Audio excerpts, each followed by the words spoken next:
Hello दोस्तों, मैं अमित कुमार सिंह आपका अमित सिविल सर्विसेज एकेडमी में बहुत बहुत स्वागत करता हूं।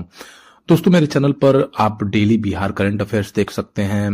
बिहार स्पेशल का क्वेश्चन डाला जाता है। दोस्तों, मेरे चैनल पर टेस्ट सीरीज भी चल रहा है, तो आपको संपूर्ण तैयारी बीपीएससी की कराई जा रही है। तो दोस्तों, लगभग 6 टेस्ट मैंने डाल दिया है, आप देख सकते हैं, और 7वां टेस्ट मैं आज आपके लिए फुल लेंथ लेकर आ रहा हूं। तो दोस्तों, ये बहुत ही महत्वपूर्ण है। 17 बीपीएससी की अगर आप तैयारी कर रही हैं तो ये पूरे टेस्ट को लगाइए आप। इसमें मैं दोस्तों पूरा का पूरा डिटेल एक्सप्लेनेशन के साथ आपको सारे क्वेश्चनों को डील करूंगा सिलेबस के अकॉर्डिंग।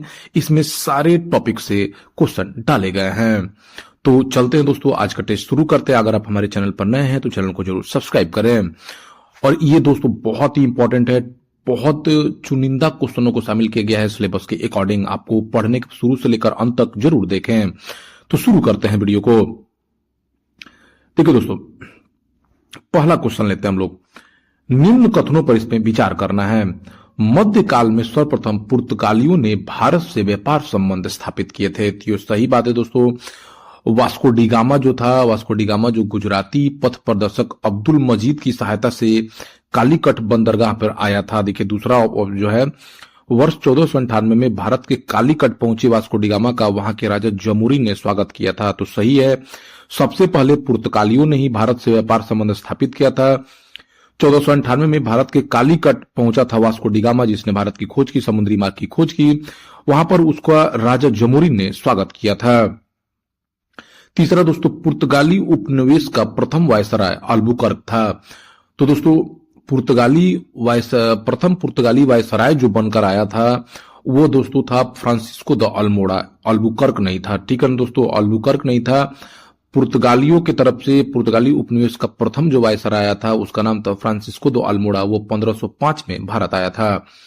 ठीक है, और जो ये अल्बुकर्क ने 1503 ईस्वी में प्रथम दुर्ग कोचीन में बनाया था, यह सही है दोस्तों। तो गलत ये हो जाएगा दोस्तों, ये प्रथम उपनिवेश का प्रथम वायसराय अल्बुकर्क नहीं, फ्रांसिस्को द अल्मोड़ा था।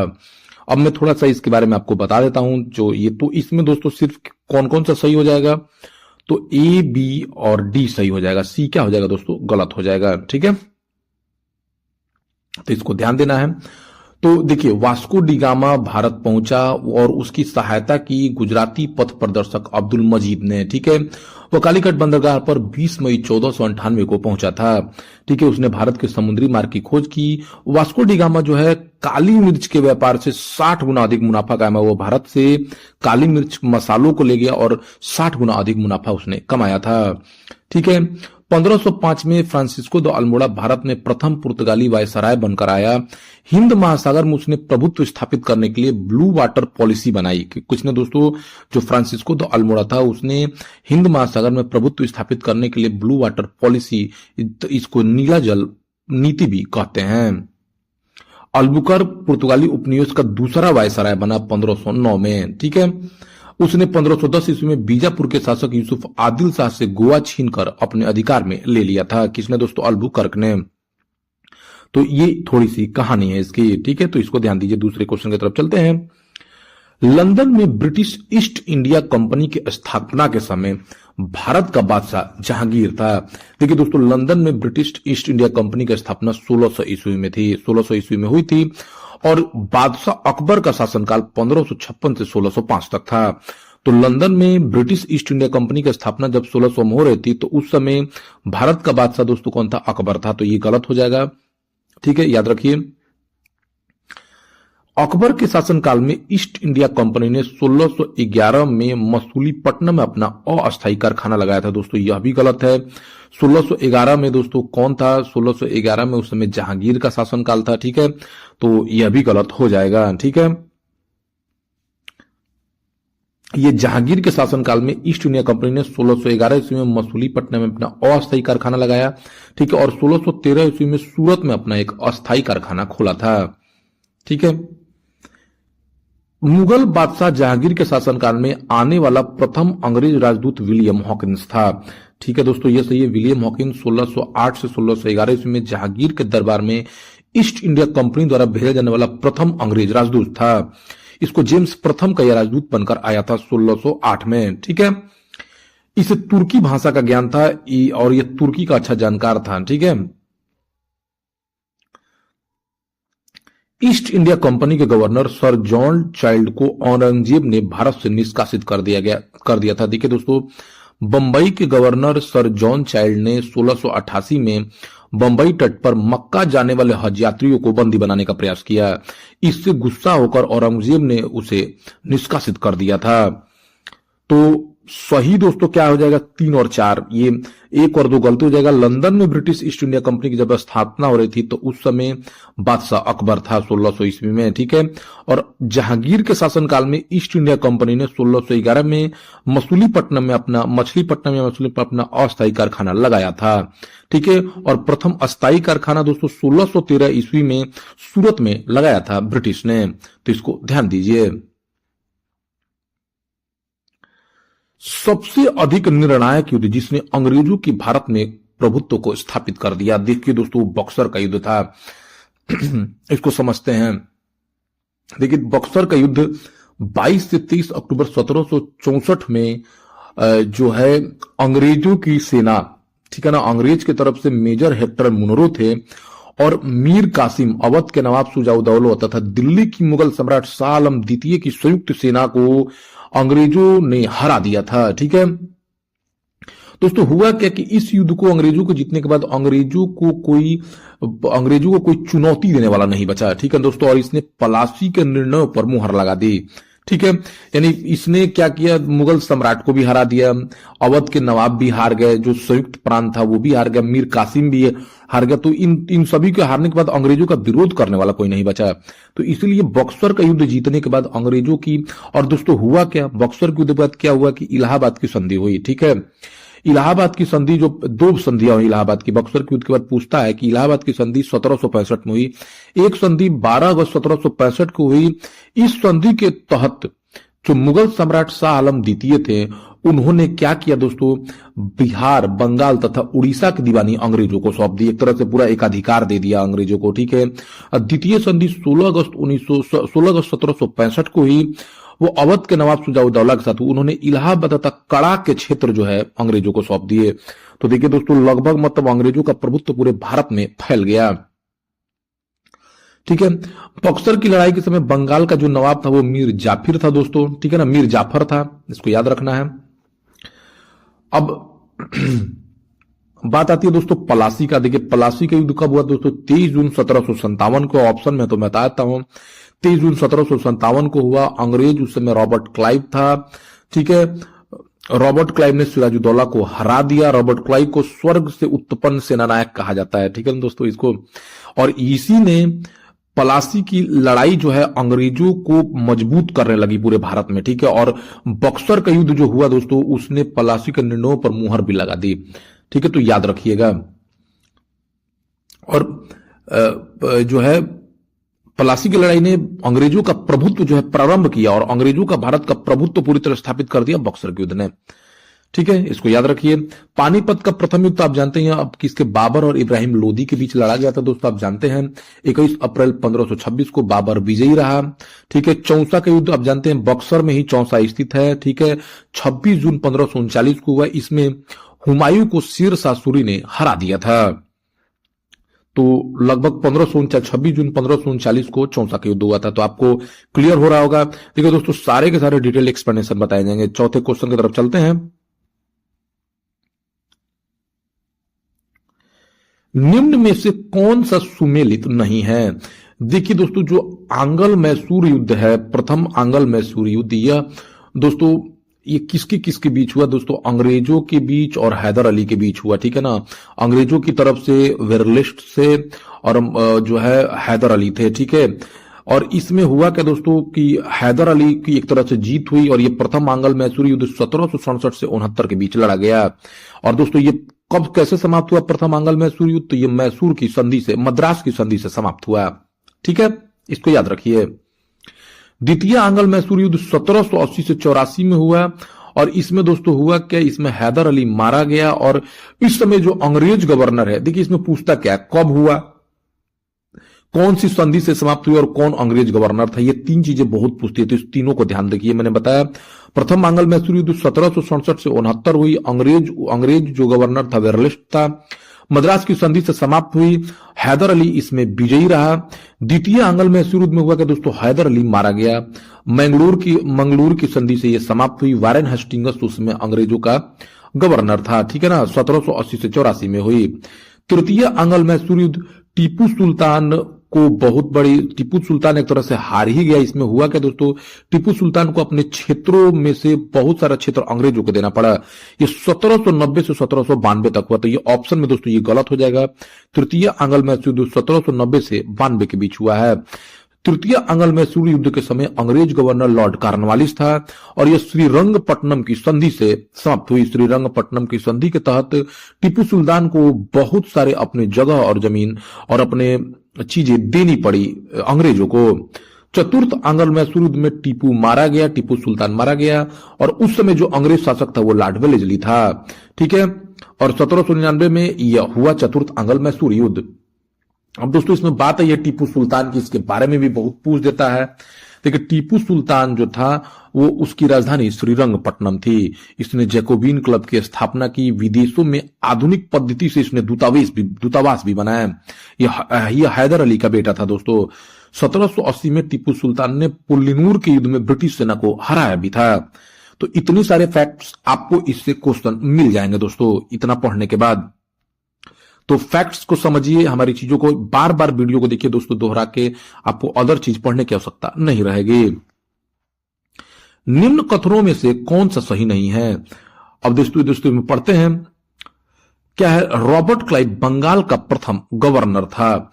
तो देखिए दोस्तों रॉबर्ट क्लाइव बंगाल का पहला गवर्नर था, यह सही है। वारेन हेस्टिंग्स बंगाल का प्रथम गवर्नर जनरल था। देखिए दोस्तों 1774 में वारेन हेस्टिंग्स बंगाल का प्रथम गवर्नर जनरल बना, यह भी सही है। लॉर्ड विलियम बेंटिक भारत का प्रथम गवर्नर जनरल था। देखिए दोस्तों 1834 में लॉर्ड विलियम बेंटिक भारत के प्रथम गवर्नर जनरल बने थे। तो ये ठीक है दोस्तों, रॉबर्ट क्लाइव बंगाल का पहला गवर्नर था, ये एकदम सही है। वारेन हेस्टिंग्स बंगाल का प्रथम गवर्नर जनरल बना, ठीक है, यह भी सही है दोस्तों। लॉर्ड विलियम बेंटिक भारत का प्रथम गवर्नर जनरल था, यह भी सही है, ठीक है दोस्तों। लॉर्ड विलियम बेंटिक को 1834 में भारत का प्रथम गवर्नर जनरल बनाया गया। भारत में ब्रिटिश साम्राज्य का संस्थापक जो है लॉर्ड डलहौजी को माना जाता है दोस्तों, यह गलत है। भारत में ब्रिटिश साम्राज्य का संस्थापक लॉर्ड क्लाइव को माना जाता है। किसको माना जाता है दोस्तों, लॉर्ड क्लाइव को। तो देखिए दोस्तों इसमें बहुत कंफ्यूजन होता है, बहुत बार पूछा हुआ है, तो इसको ध्यान दीजिए। बंगाल का प्रथम गवर्नर रॉबर्ट क्लाइव, बंगाल के गवर्नर को गवर्नर जनरल कहा जाने लगा, तो प्रथम गवर्नर जनरल बना वारेन हेस्टिंग्स। और बंगाल का गवर्नर जनरल भारत का गवर्नर जनरल बना, तो उसमें प्रथम गवर्नर जनरल जो था वो लॉर्ड विलियम बेंटिक था। और भारत में ब्रिटिश साम्राज्य का संस्थापक जो था वास्तविक संस्थापक वो लॉर्ड क्लाइव को माना जाता है, लॉर्ड डलहौजी। तो ये डी और नंबर ऑप्शन गलत हो जाएगा दोस्तों, यहां पे लॉर्ड क्लाइव होगा। नेक्स्ट क्वेश्चन की तरफ चलते हैं। भारत में अस्थाई बंदोबस्त न्यायिक संहिता सिविल सेवा का जनक किसे माना जाता है, तो दोस्तों लॉर्ड कॉर्नवालिस को। किसको माना जाता है दोस्तों, लॉर्ड कॉर्नवालिस। इसका शासनकाल 1786 से 1793 और फिर 1805 में भी यह बना था।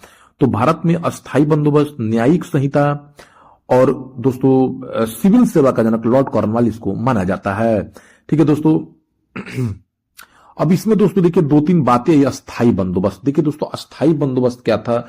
1793 ईस्वी में लॉर्ड कॉर्नवालिस ने जमींदारों के साथ जो है अस्थाई बंदोबस्त की। अस्थाई बंदोबस्त में दोस्तों जमीन का मालिक जो होता था वो जमींदार होता था, ठीक है।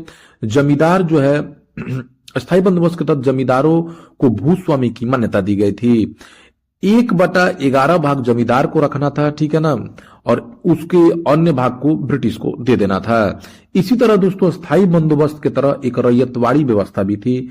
इसमें क्या होता था, देखिए अस्थाई बंदोबस्त रैयतवाड़ी व्यवस्था में मेन डिफरेंस यही है कि स्थायी बंदोबस्त में जो भूस्वामी होता था वो जमींदार होता था, जमींदार सरकार को कर देता था, ठीक है।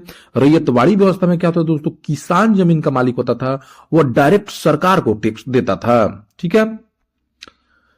रैयतवाड़ी व्यवस्था को टॉमस मुनरो तथा कैप्टन रीड ने शुरू किया था। और दोस्तों एक और है महलवाड़ी व्यवस्था, आप पढ़े होंगे महलवाड़ी पद्धति। महलवाड़ी पद्धति रैयतवाड़ी और जो है स्थायी बंदोबस्त दोनों को मिलाकर बनी थी। 1822 में शुरू होती। ये होल्ट मैकेंजी इसके प्रथम थे, ठीक है ना, होल्ट मैकेंजी ने इसको शुरू किया था, तो इसको ध्यान दीजिए। निम्न कथनों में से कौन सा सही नहीं है, तो शुरू करते हैं दोस्तों। देखिए पहला है 10 मई को मेरठ से 1857 की क्रांति की शुरुआत हुई, एकदम सही है दोस्तों। 1857 की क्रांति में बिहार के क्रांतिकारी नेता जगदीशपुर के बाबू कुंवर सिंह थे, यह भी सही है दोस्तों। 1857 के विद्रोह को उर्दू कवि मिर्जा गालिब ने अपनी आंखों से देखा था, यह भी सही है। 1857 के विद्रोह के समय भारत का governor general Lord William Bentinck, यह गलत है दोस्तों। 1857 के विद्रोह के समय भारत का गवर्नर जनरल लॉर्ड कैनिंग था। कौन था दोस्तों? लॉर्ड कैनिंग था, इसको याद रखिए, ठीक है, याद रहेगा आपको। तो देखिए 1857 की क्रांति में ये जो उस समय भारत का गवर्नर जनरल था वो कौन था दोस्तों? लॉर्ड कैनिंग था। तो डी नंबर ऑप्शन गलत हो जाएगा। इनमें से कौन सा सही सुमेलित नहीं है? देखिए दोस्तों नील विद्रोह 1859 से 60 में हुई।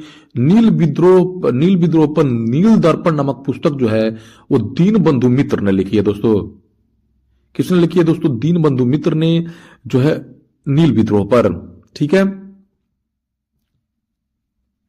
सन्यासी विद्रोह दोस्तों जो है, सन्यासी विद्रोह 1763 से 1800 के बीच हुआ। नील विद्रोह 1859 से 60 के बीच हुआ है, ठीक है। सन्यासी विद्रोह 1763 से 1800 तक। देखिए सन्यासी विद्रोह पर जो है दोस्तों आनंद मठ जो लिखा गया वो सन्यासी विद्रोह पर ही आधारित है, ठीक है। आनंद मठ को बंकिम चंद्र चटर्जी ने लिखा है, ठीक है, इसको याद रखना है। तो सन्यासी विद्रोह के बारे में आनंद मठ में लिखा है बंकिम चंद्र चटर्जी ने।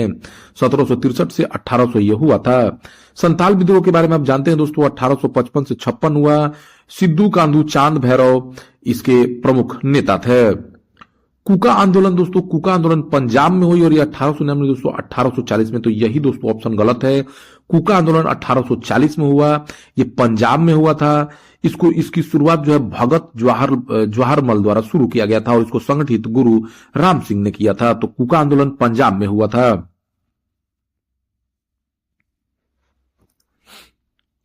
Next question, Asiatic Society of Bengal के संस्थापक कौन थे? देखिए दोस्तों एशियाटिक सोसाइटी ऑफ बंगाल के संस्थापक सर विलियम जोन्स ने इसकी स्थापना 1784 में की थी। हंटर कमीशन की रिपोर्ट आधारित थी। देखिए दोस्तों हंटर कमीशन 1882 में हंटर कमीशन की जो रिपोर्ट थी वह प्राथमिक शिक्षा पर थी। प्राथमिक शिक्षा कैसे दिया जाए।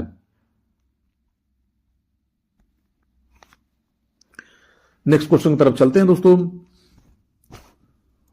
निम्न में से कौन सा सुमेलित नहीं है? तो देखिए दोस्तों द हिंदू जो है जी सुब्रमण्यम अय्यर ने लिखा है। केसरी बाल गंगाधर तिलक ने लिखा है। द बंगाली जो है दोस्तों वो सुरेंद्र नाथ बनर्जी ने लिखा। और हिंदुस्तानी नामक जो पत्रिका है उसको लिखा है दोस्तों गंगा प्रसाद वर्मा ने। तो ये गोपाल कृष्ण गोखले गलत हो जाएगा दोस्तों। द हिंदू जी सुब्रमण्यम अय्यर की पत्रिका है। केसरी बाल गंगाधर तिलक की पत्रिका है। द बंगाली सुरेंद्र नाथ बनर्जी के। हिंदुस्तानी दोस्तों गोपाल कृष्ण गोखले की नहीं, ये गंगा प्रसाद वर्मा की पत्रिका है।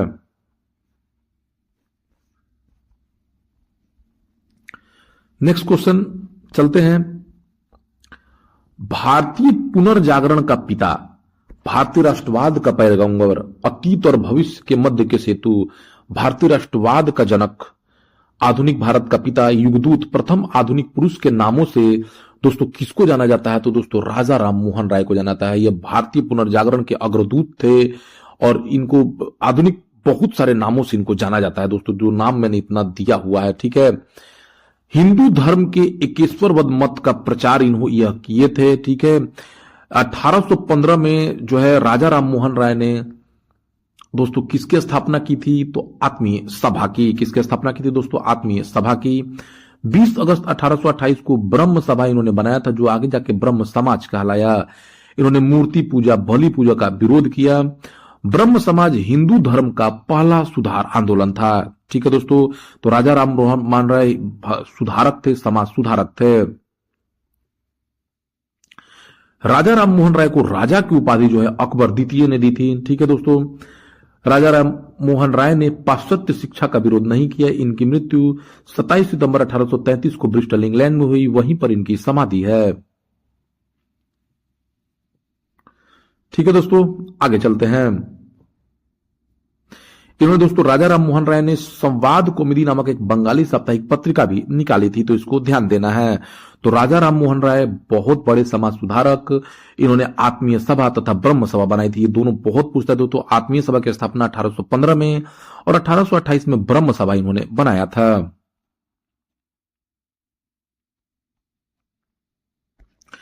नेक्स्ट क्वेश्चन की तरफ चलते हैं।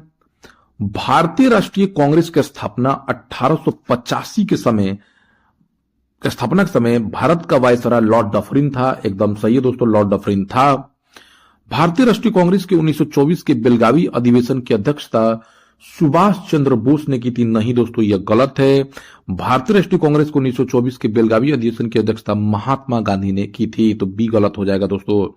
ठीक है। भारत की स्वतंत्रता के समय कांग्रेस अध्यक्ष जेबी कृपलानी थे, यह एकदम सही है। भारतीय राष्ट्रगान पहली बार 1911 के कोलकाता अधिवेशन में गाया गया। तो सिर्फ और सिर्फ दोस्तों ये बी गलत है। भारतीय राष्ट्रीय कांग्रेस को 1924 के बेलगावी अधिवेशन की अध्यक्षता सुभाष चंद्र बोस ने नहीं दोस्तों, महात्मा गांधी ने की थी।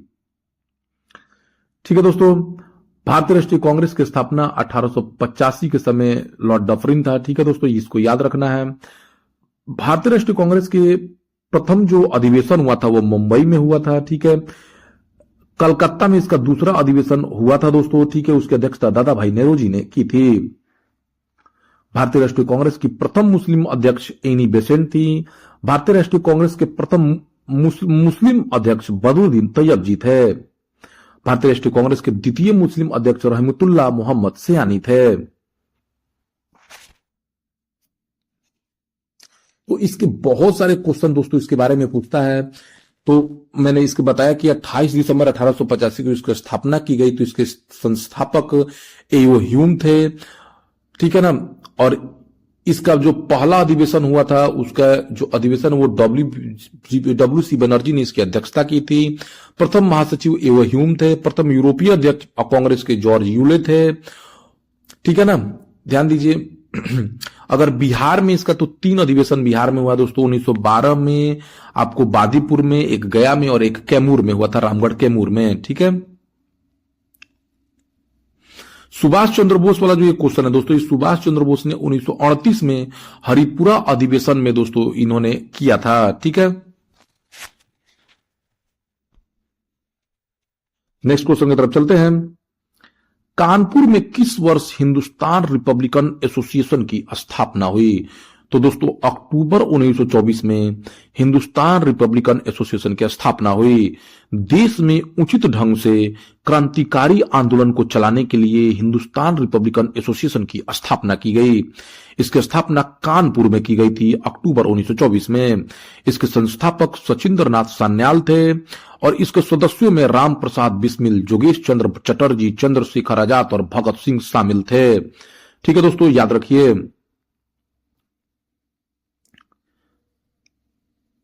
राम प्रसाद बिस्मिल का ही दोस्तों ये सरफरोशी की तमन्ना अब हमारे दिल में है, देखना है जोर कितना बाजुए कातिल में है, उन्हीं की ये लाइन है। नेक्स्ट क्वेश्चन चलते हैं दोस्तों। काकोरी षड्यंत्र कांड से संबंधित कौन सा कथन सही नहीं है? देखिए दोस्तों, काकोरी षड्यंत्र कांड 9 अगस्त 1925 को हुआ था, एकदम सही है दोस्तों। इस कांड में राम प्रसाद बिस्मिल, अशफाकुल्ला, रोशनलाल, राजेंद्र लहड़ी तथा चंद्रशेखर आजाद को फांसी हुई। तो दोस्तों देखिए, इस कांड में राम प्रसाद बिस्मिल, अशफाकुल्ला, रोशनलाल, राजेंद्र लहड़ी को फांसी हुई, लेकिन चंद्रशेखर आजाद को फांसी नहीं, वो भाग गए थे। काकोरी कांड मुकदमे में सरकारी वकील जगत नारायण मूल्य थे। तो ये दोस्तों बी गलत हो जाएगा चंद्रशेखर आजाद के कारण। चंद्रशेखर आजाद की मृत्यु 1931 में हुई थी। अब दोस्तों इसके थोड़ा काकोरी षड्यंत्र कांड के बारे में जान लीजिए। देखिए दोस्तों, हुआ क्या कि 9 अगस्त 1925 को लखनऊ सहारनपुर के काकोरी नामक स्थान पर 8 डाउन सहारनपुर लखनऊ पैसेंजर पर डकैती डालकर सरकारी खजाना लूट लिया गया। ठीक है, इसमें 43 क्रांतिकारियों को गिरफ्तार किया गया, जिसमें राम प्रसाद बिस्मिल, अशफाकुल्ला, रोशनलाल, राजेंद्र लाहिड़ी को फांसी दी गई थी, लेकिन चंद्रशेखर आजाद बच के भाग गए थे। 27 फरवरी 1931 को इलाहाबाद के अल्फ्रेड पार्क में पुलिस मुठभेड़ में जो है उनकी मृत्यु हो गई थी। काकोरी षड्यंत्र कांड को अब दोस्तों काकोरी, ठीक है ना, काकोरी षड्यंत्र कांड 9 अगस्त 1925। ठीक है, तो इसको ध्यान देना है दोस्तों। ठीक है,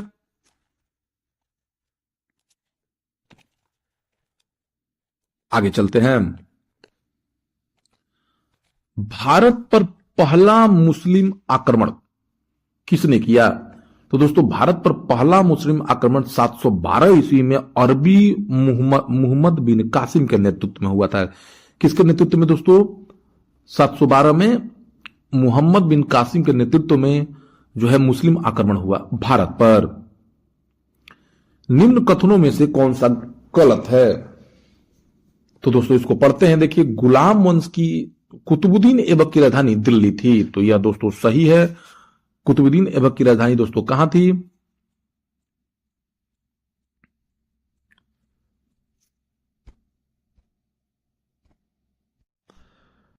हाँ, चलते हैं दोस्तों। हाँ, कुतुबुद्दीन ऐबक की राजधानी दिल्ली थी। नहीं दोस्तों, ये गलत है। कुतुबुद्दीन ऐबक की राजधानी लाहौर थी।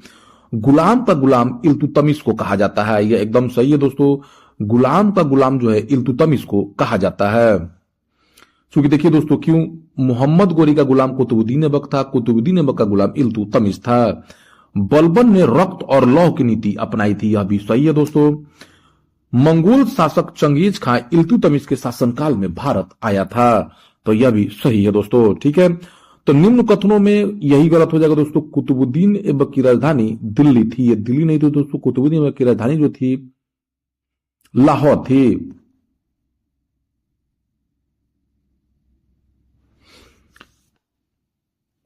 गुलाम वंश की स्थापना दोस्तों कुतुबुद्दीन ऐबक ने 1206 में की थी। अपनी उदारता व दान देने के कारण इसको कुतुबुद्दीन ऐबक को लाख बख्श भी कहा जाता था। कुतुबुद्दीन ऐबक ने दिल्ली के कुवत उल इस्लाम तथा अजमेर में 2.5 दिन का झोपड़ा बनवाया था। ठीक है, कुतुब मीनार का निर्माण कुतुबुद्दीन ऐबक के शासनकाल में शुरू हुआ, लेकिन इल्तुतमिश ने इसको पूरा कराया। फिरोज शाह तुगलक ने जो है इसके 4थी मंजिल का निर्माण कराया था। पोलो चौगन खेलते समय इसकी जो है घोड़े से गिरकर मृत्यु हो गई थी, इसको लाहौर में दफनाया गया है।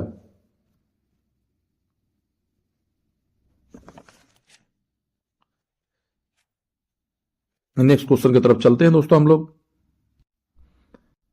विजयनगर साम्राज्य के निम्न कथनों पर विचार करें। तो विजयनगर के कथनों पर विचार किया जाए दोस्तों। विजयनगर साम्राज्य की स्थापना हरिहर और बुक्का ने किया था, यह सही है दोस्तों। लेकिन यर अगर पूछ रहा है कि यर कब है, तो 1350 में किया था, यह गलत है दोस्तों। 1350 में इसका नहीं हुआ था। इसकी जो शुरुआत हुई थी दोस्तों 1366 ईस्वी में हुआ था दोस्तों। कब हुआ था? 1366 ईस्वी में विजयनगर साम्राज्य की स्थापना की गई थी। 1366 नहीं दोस्तों, 1336। विजयनगर साम्राज्य की स्थापना हरिहर और बुक्का ने 1336 ईस्वी में की थी। ठीक है दोस्तों, यह सही है। विजयनगर के राजा हरिहर द्वितीय ने बहमनियों से गोवा छीन लिया था, तो यह सही है दोस्तों। विजयनगर के राजा हरिहर द्वितीय ने 1377 ईस्वी में बुक्का के बाद वो गद्दी पर बैठे। उन्होंने बहमनी राज्य पर आक्रमण कर बहमनियों से गोवा छीन लिया था। राजा कृष्णदेव राय ने गोलकुंडा के युद्ध में कुली कुतुब शाह को हरा दिया था। देखिए दोस्तों, विजयनगर के राजा कृष्णदेव राय ने, जिनके राज्य में अष्ट दिग्गज है, जिनको आंध्र भोज भी कहा जाता है, गोलकुंडा का युद्ध में सुल्तान कुली कुतुब शाह को हरा दिया था। फारसी यात्री अब्दुल रज्जाक देवराय द्वितीय के शासनकाल में विजयनगर आया था, यह सही है दोस्तों। यह फारसी यात्री अब्दुल रज्जाक देवराय द्वितीय जो विजयनगर के साम्राज्य का राजा थे, उनके शासनकाल में विजयनगर आया था। 1562 में हुए तालीकोटा के युद्ध में 1562 में हुए तालीकोटा के युद्ध में बीजापुर, अहमदनगर, गोलकुंडा और बीगर की बिदर की संयुक्त सेनाओं ने विजयनगर को पराजित किया। तो दोस्तों सबसे पहले तो यही गलत हो गया, तालीकोटा का युद्ध 1565 में हुआ था। इस युद्ध में दोस्तों बीजापुर, अहमदनगर, गोलकुंडा और बिदर की संयुक्त सेनाओं ने विजयनगर राज्य को पराजित कर दिया था। ये एकदम सही है दोस्तों, लेकिन ये ईयर गलत है। तो देखिए दोस्तों आपको कौन कौन से इसमें गलती हो गया। सबसे पहला, विजयनगर साम्राज्य की स्थापना हरिहर बुक्का ने 1336 ईस्वी में की थी, तो एक नंबर गलत हो गया। विजयनगर के राजा हरिहर द्वितीय ने बहमनियों से गोवा छीन लिया, यह सही है। राजा कृष्णदेव राय ने गोलकुंडा के युद्ध में कुली कुतुब शाह को हरा दिया था। फारसी यात्री अब्दुल रजाक देव राय द्वितीय के शासनकाल में विजयनगर आया था, यह भी सही है। यह तालीकोटा का युद्ध 1565 में हुआ था। तो दोस्तों कौन कौन सा, बस 2, 3 और 4 सही हो जाएगा। तो इसको याद रखिए, तालीकोटा का युद्ध। दोस्तों नेक्स्ट क्वेश्चन की तरफ चलते हैं।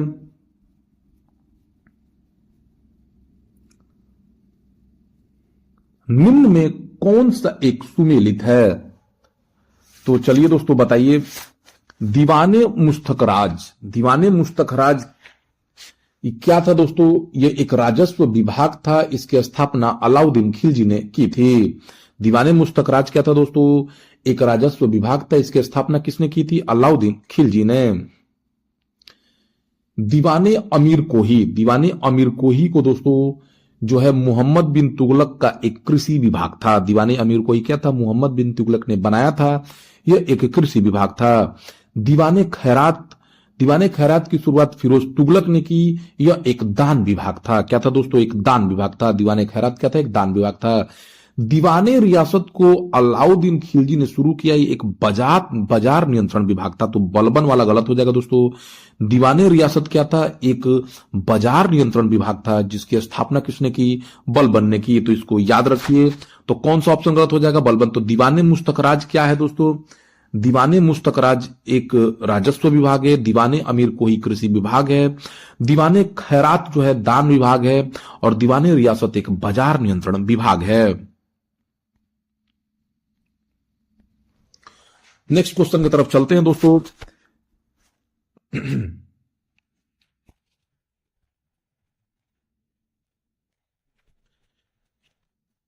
पहला है 20 नंबर क्वेश्चन में, इल्तुतमिश ने इक्ता व्यवस्था प्रारंभ की। तो दोस्तों एकदम सही है, इल्तुतमिश ने इक्ता व्यवस्था प्रारंभ की थी। सल्तनत काल में भू राजस्व का सर्वोच्च ग्रामीण अधिकारी चौधरी कहलाता था। क्या कहलाता था दोस्तों, सल्तनत काल में भू राजस्व का सर्वोच्च ग्रामीण अधिकारी चौधरी कहलाता था, यह सही है दोस्तों। चांदी और कटका और तांबे का जीतल, चांदी का टका और तांबे का जीतल जो है ये शुरू किया था दोस्तों इल्तुतमिश ने, एकदम सही है दोस्तों, यह भी सही है, कोई इसमें गलती नहीं है। तूतीय हिंद के नाम से अमीर खुसरो को जाना जाता था। तो सही है दोस्तों, तूतीय हिंद जो है अमीर खुसरो को ही कहा जाता था। तो इसमें चारों का चारों सही है दोस्तों। इल्तुतमिश ने इक्ता व्यवस्था प्रारंभ की थी। सल्तनत काल में भू राजस्व का सर्वोच्च ग्रामीण अधिकारी चौधरी कहलाता था। चांदी का टंका और तांबे का जीतल इल्तुतमिश ने शुरू किया। तूतीय हिंद के नाम से अमीर खुसरो को जाना जाता है। अमीर खुसरो दोस्तों जो इनका जन्म दोस्तों यूपी के एटा में हुआ था, ठीक है। इन्होंने किताब उल हिंद की अमीर खुसरो को जाना जाता है, हिंदुस्तान का तोता मतलब इनको कहा जाता है, ठीक है। अमीर खुसरो ने लगभग 7 से अधिक सुल्तानों का शासनकाल देखा था। नेक्स्ट क्वेश्चन की तरफ चलते हैं दोस्तों। 17 मई 1540 को हुए कन्नौज या बिलग्राम के युद्ध में शेर शाह सूरी ने हुमायूं को पराजित किया था। 17 मई 1540 को हुए कन्नौज या बिलग्राम के युद्ध में शेर शाह सूरी ने हुमायूं को पराजित किया था, यह सही है दोस्तों। शेर शाह सूरी को जो है इसमें हरा दिया था बिलग्राम के या कन्नौज के युद्ध में, ठीक है। शेर शाह सूरी जिसके बचपन का नाम फरीद था, उसने अपनी शिक्षा दोस्तों कहां से पूरी की थी, तो उसने अपनी शिक्षा दोस्तों कहां से पूरी की, तो जौनपुर से। इसको उत्तर का सिराज भी कहा जाता है दोस्तों, आप जानते हैं उत्तर का सिराज कहा जाता है। शेर शाह सूरी ने शुद्ध सोने, चांदी एवं तांबे के सिक्के चलाए थे। शेर शाह की मृत्यु जो है कलिंजर में हुई थी। कलिंजर विजय के दौरान ही उसकी मृत्यु हो गई थी, तो ये गलत हो जाएगा दोस्तों। इसका मकबरा सासाराम में है, तो ये गलत हो जाएगा। शेरशाह की मृत्यु कलिंजर में हुई थी, कलिंजर में, लेकिन इसका मकबरा कहां है? सासाराम में है, तो ये डी गलत हो जाएगा।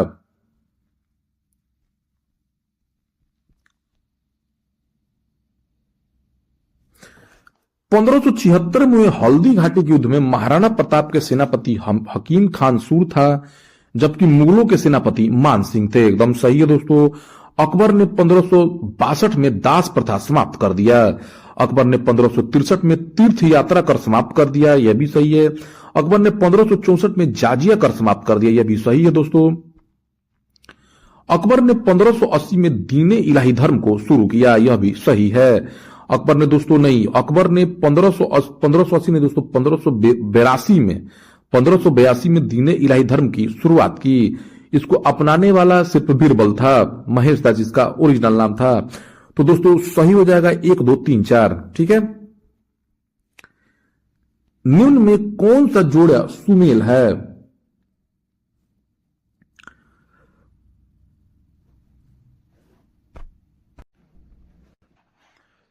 तो चलिए दोस्तों, एलोरा की गुफाएं, एलोरा की गुफाएं को दोस्तों किसने बनाया था? तो एलोरा की गुफाओं को दोस्तों शको ने बनाया था, ठीक है। मीनाक्षी मंदिर दोस्तों पल्लवों ने बनाया था। खजुराहो का जो मंदिर है दोस्तों चंदेल शासकों ने नहीं बनाया था। दोस्तों खजुराहो के मंदिरों को जो है, निम्न में से कौन सा जोड़ा सुमेल है? सुमेल खोजना है दोस्तों, ठीक है। तो एलोरा की गुफाएं जो है सिर्फ और सिर्फ एक ही मेल है दोस्तों, खजुराहो मंदिर। खजुराहो मंदिर को किसने बनाया था? चंदेल शासकों ने, ठीक है।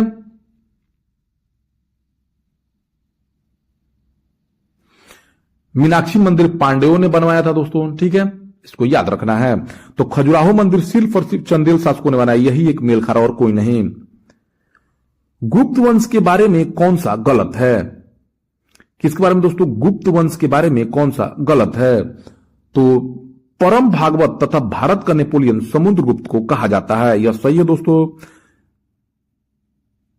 परम भागवत तथा भारत का नेपोलियन समुद्रगुप्त को कहा जाता है। स्कंदगुप्त ने हुणों को पराजित किया था। शकु को समुद्रगुप्त ने पराजित किया था। प्रसिद्ध चीनी यात्री फाहियान विक्रमादित्य के शासनकाल में आए थे। हाँ, तो पहला क्वेश्चन दोस्तों, गुप्त वंश के बारे में कौन सा गलत है? परम भागवत तथा भारत का नेपोलियन समुद्रगुप्त को कहा जाता है दोस्तों, यह एकदम सही है, पूरी तरह है। स्कंदगुप्त ने हुणों को पराजित किया था, यह भी सही है दोस्तों। स्कंदगुप्त के शासनकाल में ही हुणों ने आक्रमण किया था, ठीक है दोस्तों। ये बहुत इंपॉर्टेंट है, बहुत बार पूछा भी हुआ है। शकु को समुद्रगुप्त ने नहीं दोस्तों, चंद्रगुप्त प्रथम ने पराजित किया था। शकु को किसने पराजित किया था? समुद्रगुप्त, चंद्रगुप्त प्रथम ने। प्रसिद्ध चीनी यात्री फाहियान विक्रमादित्य या चंद्रगुप्त तृतीय जिनको बोला था के शासनकाल में भारत आया था। तो दोस्तों कौन गलत हो जाएगा? सी नंबर, शकु को चंद्रगुप्त प्रथम ने पराजित किया था।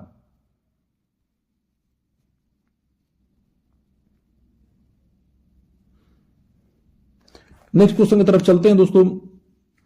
नेक्स्ट क्वेश्चन हमारा है, सिंधु घाटी सभ्यता से संबंधित कौन सा कथन असत्य है?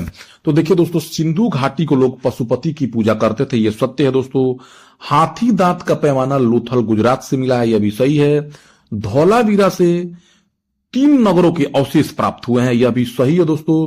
सिंधु घाटी के से प्राप्त मोहरों पर साल वृक्ष की आकृति मिली है, गलत हो दोस्तों। सिंधु घाटी से प्राप्त मोहरों में पीपल वृक्ष की आकृति मिली है।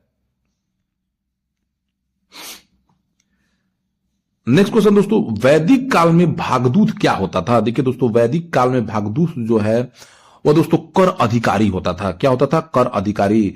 सेना प्रमुख को सेनानी बोला जाता था, ग्राम प्रधान को ग्रामणी बोला जाता था और कोषाध्यक्ष को संग्रहिता बोला जाता था।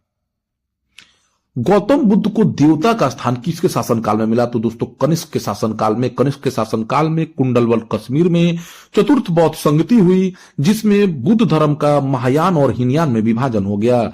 महायान जो लोग थे, महायान जो बौद्ध धर्म मानते थे, वो बुद्ध को देवता मानते थे, जबकि हीनयान के लोग बुद्ध को एक पुरुष मानते थे, युग पुरुष मानते थे, ठीक है दोस्तों। महायानों द्वारा ही भारत देश में मूर्ति पूजा की शुरुआत की गई। गांधार एवं मथुरा कला शैली में बुद्ध की प्रतिमाएं मिलती हैं। निम्न में से कौन सा बौद्ध तथा जैन धर्म दोनों में विद्यमान था? तो देखिए दोस्तों, वेद प्रमाण के प्रति अनास्था दोनों में थी, कर्मकांडों की फलवता का निषेध भी था दोनों में। उन्होंने कर्मकांडों को, कर्म फलवता का निषेध नहीं माना, अहिंसा दोनों में था। तप और भोग की अति का परिहार सिर्फ और सिर्फ दोस्तों बौद्ध धर्म में ही था। ठीक है, तप और आत्मदमन जो था सिर्फ बौद्ध धर्म में था। ठीक है, तो 2, 3, 4 हो जाएगा। भागवत संप्रदाय के विकास में सर्वाधिक योगदान किसका था? तो दोस्तों, भागवत संप्रदाय के विकास में सर्वाधिक योगदान था तो वो गुप्त वंश का था। भागवत संप्रदाय या वैष्णव धर्म, इसको दोस्तों गुप्त राजाओं के शासनकाल में ये चरमोत्कर्ष पर था। विष्णु का वाहन गरुण गुप्तों का राजचिन्ह था। ठीक है दोस्तों, भागवत धर्म में भक्ति के 9 रूप थे। ठीक है ना। भागवत धर्म से संबंधित प्राचीनतम अभिलेख तक्षशिला में स्थित हेलियोडोरस का बेशनगर का गरुण स्तंभ से प्राप्त होता है। विश्व का पहला गणतंत्र वैशाली में किसके द्वारा स्थापित किया गया था? दोस्तों लिच्छवियों के द्वारा। किसके द्वारा दोस्तों? लिच्छवियों के द्वारा स्थापित किया गया था।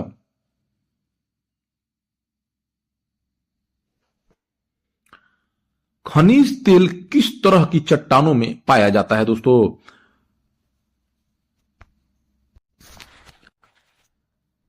क्वेश्चन है दोस्तों, खनिज तेल किस तरह की चट्टानों में पाया जाता है? तो दोस्तों खनिज तेल जो है वह दोस्तों आपको अवसादी चट्टानों में पाए जाते हैं। दोस्तों किस में पाए जाते हैं? अवसादी चट्टानों में ज्यादा रूप में खनिज तेल मिलते हैं। ठीक है दोस्तों, अब यहां पर आग्नेय चट्टानों की बात हुई तो देखिए दोस्तों, आग्नेय चट्टान लावा या मैग्मा के ठंडे होने के बाद बनते हैं। इसमें जीवाश्म का अभाव होता है। जीवाश्म सिर्फ अवसादी चट्टानों में ही मिलते हैं। अवसादी चट्टानें कैसी बनती है दोस्तों? तो अपरदन के कारण नदियों से बहाकर लाए गए पदार्थों के जमाव के कारण अवसादी चट्टानें बनती है। तो इसमें जीवाश्म पाए जाते हैं, खनिज तेल निकलता है। ठीक है, बलुआ पत्थर, चूना पत्थर, कोयला, डोलोमाइट रूपांतर इसके उदाहरण हैं। ठीक है दोस्तों, इसको ध्यान दीजिए।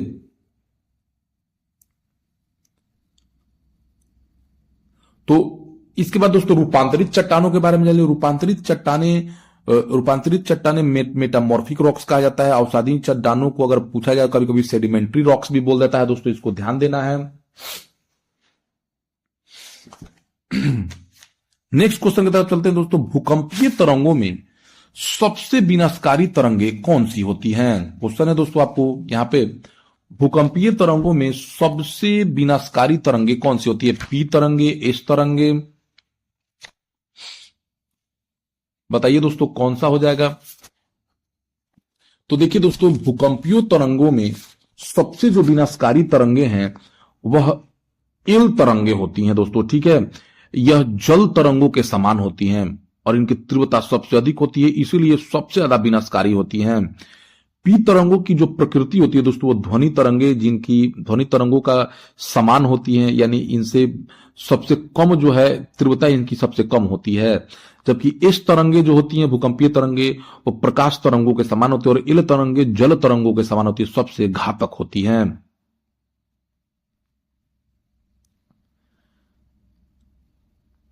भूटान भारत के किस राज्यों से सीमा साझा करता है?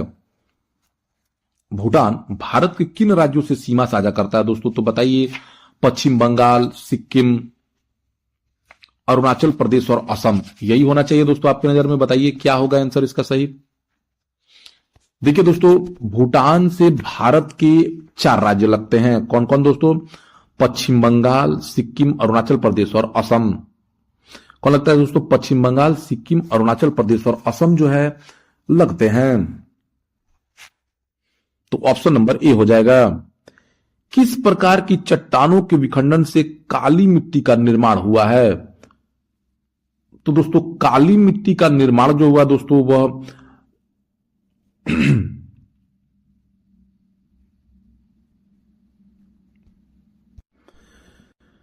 देखिए दोस्तों, दक्कन क्रम की चट्टानों के विखंडन से काली मिट्टी का निर्माण होता है। दक्कन क्रम की जो चट्टानें हैं लावा के बहने से बनती हैं और सीढ़ीनुमा आकृति बनती है। मध्य प्रदेश, मालवा का पठार, विशाल चट्टानों में पाई जाती है। तो काली मिट्टी जो है दोस्तों दक्कन क्रम की चट्टानों के विखंडन से बनती है। अब जो ये आर्क्रम क्रम की जो चट्टाने हैं दोस्तों, इनका निर्माण मैग्मा के ठंडा होने से होता है।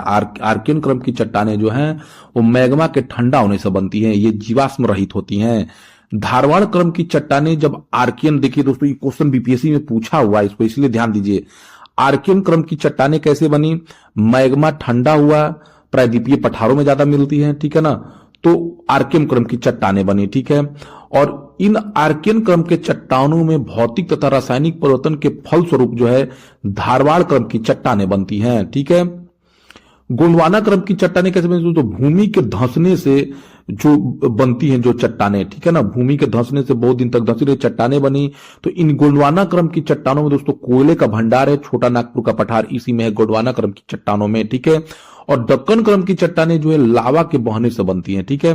तो इसी में काली मिट्टी इसी में पाई जाती है, सीढ़ीनुमा आकृति होती है, ठीक है। तो याद रखिए, ये चारों क्रम की चट्टानों के बारे में बहुत पूछता है, तो ये बीपीएससी में इस बार पूछा भी हुआ है, ठीक है दोस्तों, इसको ध्यान देना है।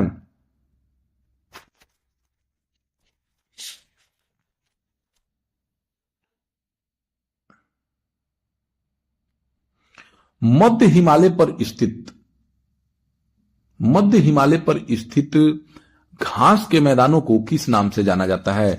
देखिए दोस्तों, मध्य हिमालय पर स्थित घास के मैदानों को मर्ग नाम से जाना जाता है। किस नाम से जाना जाता है दोस्तों? मर्ग नाम से जाता है।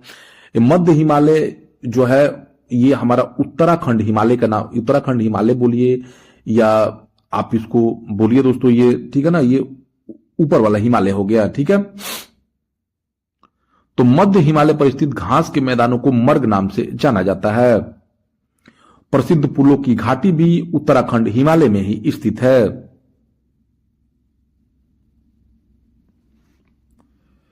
पूर्वी घाट में स्थित मेलागिरी पहाड़ी किसके लिए विख्यात है? देखिए दोस्तों, पूर्वी घाट में स्थित मेलागिरी पहाड़ी चंदन के वनों के लिए प्रसिद्ध है, ठीक है दोस्तों। पूर्वी घाट प्राचीन मोरदार अवशिष्ट पर्वत है, इसकी ऊंचाई पश्चिमी घाट की तुलना में कम है। इसकी सर्वोच्च चोटी पूर्वी घाट की अगर बोला तो जिंदगाड़ा है दोस्तों, क्या है, जिसकी ऊंचाई 1690 मीटर है।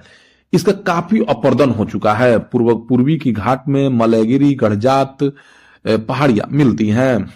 मेलागिरी पहाड़ी यहां पर मिलती है, जिसके बारे में मेलागिरी पहाड़ी में चंदन के वनों के लिए प्रसिद्ध है। अब बात की जब पश्चिमी घाट की, तो पश्चिमी घाट की सर्वोच्च चोटी दोदा बेटा है जो 2637 मीटर ऊंची है। पूर्वी घाट तथा पश्चिमी घाट के मिलन बिंदु को नीलगिरी पहाड़ी कहा जाता है। बेलाडीला श्रेणी व अबूझमाड़ पहाड़ियों का क्षेत्र लौह अयस्क के सबसे समृद्धतम क्षेत्रों में से एक है। यह किस राज्य में थे दोस्तों? बेलाडीला जो श्रेणी है जहां पर लौह अयस्क बनता है, यह छत्तीसगढ़ में स्थित है। दंडकारण्य क्षेत्र इनमें से किस राज्य में नहीं फैला है? देखिए दोस्तों, दंडकारण्य का पठार जो है छत्तीसगढ़, ओडिशा, तेलंगाना, महाराष्ट्र, आंध्र प्रदेश तथा मध्य प्रदेश क्षेत्रों में फैला हुआ है। कहां कहां दोस्तों? लगभग 6 राज्यों में, छत्तीसगढ़, ओडिशा, तेलंगाना, महाराष्ट्र, आंध्र प्रदेश तथा मध्य प्रदेश। यह बिहार में नहीं फैला हुआ है। नेक्स्ट क्वेश्चन की तरफ चलते हैं दोस्तों। निम्न कथनों पर विचार करिए। हिमालय से निकलने वाली नदियां बारहमासी हैं। एकदम सही है दोस्तों। हिमालय से जो अधिकांश नदियां निकलती है बारहमासी है, क्योंकि यहां पर वर्ष भर जल उपलब्ध रहता है हिम के पिघलने से, ठीक है। अधिकांश प्रायद्वीपीय नदियां मौसमी है। सही है दोस्तों, अधिकांश जो प्रायद्वीपीय नदियां वो मौसमी है, क्योंकि ये वर्षा के प्रवाह पर निर्भर करती है। हिमालय से निकलने वाली कोसी नदी, जिसे बिहार का शोक भी कहा जाता है, अपने मार्ग परिवर्तन के लिए कुख्यात है। सही है दोस्तों। प्रायद्वीपीय अपवाह तंत्र हिमालयी अपवाह तंत्र से पुराना है, तो सही है दोस्तों। जो आपका कहने का मतलब है दोस्तों कि जो प्रायद्वीपीय अपवाह तंत्र है वो हिमालयी अपवाह तंत्र से पुराना है, यह भी सही है। तो चारों का चारों ऑप्शन दोस्तों सही हो जाएगा। यहां से बहुत क्वेश्चन पूछता है दोस्तों, ध्यान रखिए। निम्न में से कौन सा गलत है दोस्तों? क्या है, निम्न में से कौन सा गलत है? चुलिया जलप्रपात, देखिए दोस्तों, चुलिया जलप्रपात जो है चंबल नदी में राजस्थान पर है। सही है दोस्तों, चंबल लिख दे, चंबल होगा। दूध सागर जलप्रपात जो है वो नर्मदा नदी पर है, यह गलत है दोस्तों। दूध सागर जो जलप्रपात है वो मांडवी नदी पर गोवा में है, तो बी नंबर गलत हो जाएगा। जोग जलप्रपात शरावती नदी पर, यह सही है। शिव समुद्रम जलप्रपात कावेरी नदी पर कर्नाटक में है, तो दोस्तों कौन हो जाएगा, दूध सागर जलप्रपात जो है गलत हो जाएगा। ये नर्मदा नदी पर नहीं है, ये मांडवी नदी पर गोवा में है।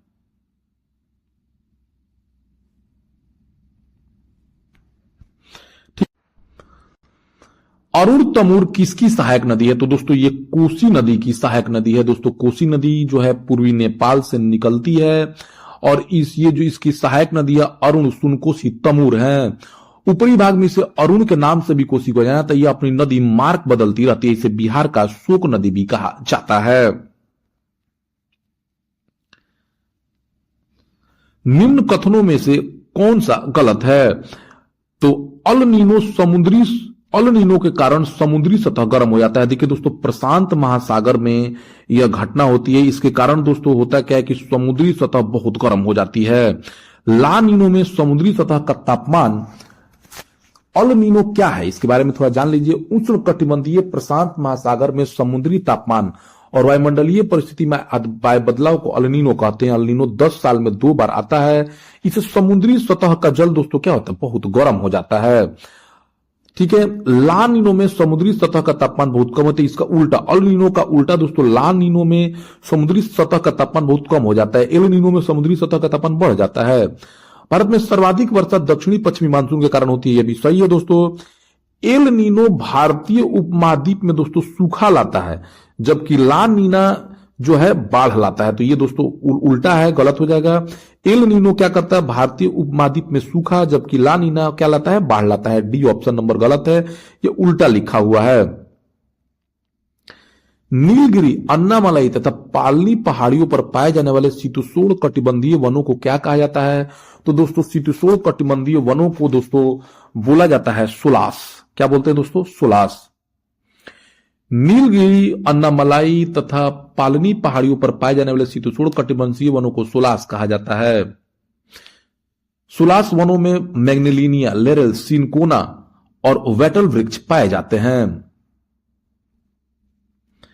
बिहार के मैदानी भागों में कौन से वन पाए जाते हैं, तो दोस्तों शुष्क पर्णपाती वन। ठीक है दोस्तों, यह 70 से 100 मीटर वर्षा वाले क्षेत्र होते हैं।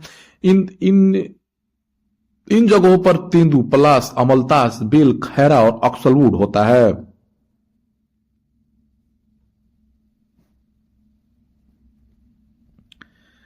भारी वर्षा व उच्च तापमान वाले क्षेत्रों में कौन सी मिट्टी अधिक मात्रा में पाई जाती है, दोस्तों ये लेटराइट मिट्टी है। कि कौन सी मिट्टी पाई जाती है दोस्तों, लेटराइट मिट्टी। पश्चिमी घाट, उत्तर पूर्वी क्षेत्र की पहाड़ियां और अंडमान निकोबार में द्वीप समूह में कौन से वन पाए जाते हैं, तो दोस्तों यहां पर उष्ण कटिबंधीय सदाबहार वन। उष्ण कटिबंधीय का मतलब दोस्तों पृथ्वी का वह भूभाग जो कर्क तथा मकर रेखा के बीच पड़ता है, जिसमें बहुत अधिक गर्मी पड़ती है। सदाबहार वनों में 250 सेंटीमीटर से अधिक वर्षा होती है। तो उष्ण कटिबंधीय सदाबहार वन पश्चिमी घाट, उत्तर पूर्वी की क्षेत्र की पहाड़ी और अंडमान निकोबार में पाए जाते हैं। भारत की चावल की कटोरे का क्षेत्र कौन है दोस्तों, तो कृष्णा गोदावरी डेल्टा क्षेत्र भारत के चावल का कटोरा कहा जाता है। ठीक है ना, ये भारत के चावल के कटोरे का क्षेत्र है।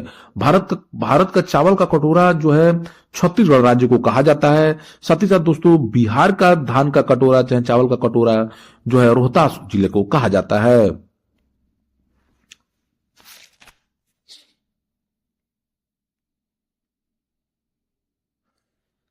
दो 2024 में कपास का सबसे बड़ा उत्पादक राज्य दोस्तों गुजरात है, और कपास जो है काली मिट्टी कपास के लिए सबसे उपयुक्त जगह है। 2024 में चीनी उत्पादन में बिहार पूरे देश भर में किस स्थान पर है, तो बिहार दोस्तों 5वें स्थान पर है। चीनी उत्पादन सबसे अधिक ब्राजील में होता है, भारत दूसरे स्थान पर है। चीनी का कटोरा उत्तर प्रदेश राज्य को बोला जाता है भारत में, जो सबसे नंबर 1 है। दूसरे स्थान पर महाराष्ट्र चीनी उत्पादन में। रबर उत्पादन में कौन सा राज्य भारत का शीर्ष पर है, तो दोस्तों वो केरल है। विश्व का सबसे बड़ा रबर उत्पादक थाईलैंड है। भारत का स्थान 5वां है रबर उत्पादन में पूरे विश्व भर में। भारत का कौन सा राज्य मोटा अनाज का सबसे बड़ा उत्पादक है, तो दोस्तों यह राजस्थान है। ठीक है, 2023 में अंतर्राष्ट्रीय मोटा अनाज वर्ष घोषित किया था संयुक्त राष्ट्र ने। बाजरे के उत्पादन में राजस्थान नंबर 1 है। राजस्थान में दोस्तों तांबा भी बहुत अधिक मात्रा में पाया जाता है। यहाँ का क्षेत्र तांबा के लिए प्रसिद्ध है। भारत में तांबे का सबसे बड़ा उत्पादक राज्य दोस्तों मध्य प्रदेश है। यहाँ का मलाज खंड बालाघाट जो एरिया है वो तांबा उत्पादन के प्रसिद्ध है। दूसरे स्थान पर राजस्थान है। यहाँ का खेतड़ी क्षेत्र तांबा उत्पादन के लिए प्रसिद्ध है। कोयला उत्पादन में राज्यवार घटता क्रम क्या है दोस्तों? कोयला उत्पादन में नंबर 1 राज्य दोस्तों छत्तीसगढ़ है, दूसरे नंबर पर उड़ीसा है, तीसरे नंबर पर झारखंड है। ठीक है, छत्तीसगढ़ का कोरबा क्षेत्र जो है वो कोयला उत्पादन में जाना जाता है। झारखंड का झरिया भी जाना जाता है। ठीक है, झारखंड में झरिया और रानीगंज कोयला उत्पादन में प्रमुख है। हमारी आकाश गंगा के केंद्र की परिक्रमा करने में सूर्य को लगभग दोस्तों 25 करोड़ वर्ष लगता है। इस अवधि को ब्रह्मांड वर्ष कहते हैं। कोकस प्लेट किनके मध्य पाई जाती है दोस्तों? कोकस प्लेट मध्य अमेरिका तथा प्रशांत प्लेट के बीच पाई जाती है। ज्वालामुखी तथा देशों का मिलान करें। देखिए दोस्तों, कोटोपैक्सी जो है ज्वालामुखी वो इक्वाडोर में स्थित विश्व का सबसे ऊंचा सक्रिय ज्वालामुखी है, तो ये तो सही है दोस्तों। किलिमंजारो तंजानिया में स्थित अफ्रीका का सबसे ऊंचा ज्वालामुखी है, यह प्रसुप्त ज्वालामुखी है। मोनालुआ जो है मोनालुआ दोस्तों अमेरिका के हवाई द्वीप में पाया जाता है। मोनालुआ ठीक है, यूएसए के हवाई द्वीप में विश्व का सबसे बड़ा ज्वालामुखी है जो 30 सालों से सुप्त था। ठीक है दोस्तों, एकांग कुआ तो ये सी ही गलत हो जाएगा। मोनालुआ जो है अमेरिका के हवाई द्वीप में है। एकांग कुआ जो है दोस्तों चिली स्थित शांत ज्वालामुखी है। ठीक है, ये एंडीज की सर्वोच्च चोटी पर है। मरुस्थल और देशों का मिलान में से कौन सा गलत है? तो दोस्तों गोबी मरुस्थल मंगोलिया में है, तकला मकान चीन में है, अटाकामा दक्षिणी अमेरिका में है, सहारा रेगिस्तान जो दोस्तों ये दोस्तों सहारा रेगिस्तान जो है बहुत देशों में फैला हुआ है। Mali, Morocco, Algeria, Libya, Tunisia, Niger, Chad ये भारत में नहीं है दोस्तों। ठीक है, ये विश्व का सबसे बड़ा गर्म मरुस्थल है। एक और रेगिस्तान कालाहारी रेगिस्तान पूछता है दोस्तों, ये अफ्रीका में है। महाद्वीप कैसे अलग हुए दोस्तों? महाद्वीपों के अलग होने के कारण प्लेटों की विवर्तनी की क्रिया है। पृथ्वी का ऊपरी भाग का निर्माण विभिन्न प्लेटों से हुआ है। ये प्लेटें विभिन्न प्रारूपों में विवर्तनी क्रिया के फलस्वरूप गतिशील तथा प्रवाहित होती हैं। ये प्लेटें अपने ऊपर स्थित महाद्वीप तथा महासागरियों को जो है प्रवाहित करती रहती है। तो महाद्वीप जो है विवर्तनिकी क्रिया प्लेटों के विवर्तनी क्रिया से हुए हैं। निम्न में कौन उष्ण कटिबंधीय घास के मैदान हैं?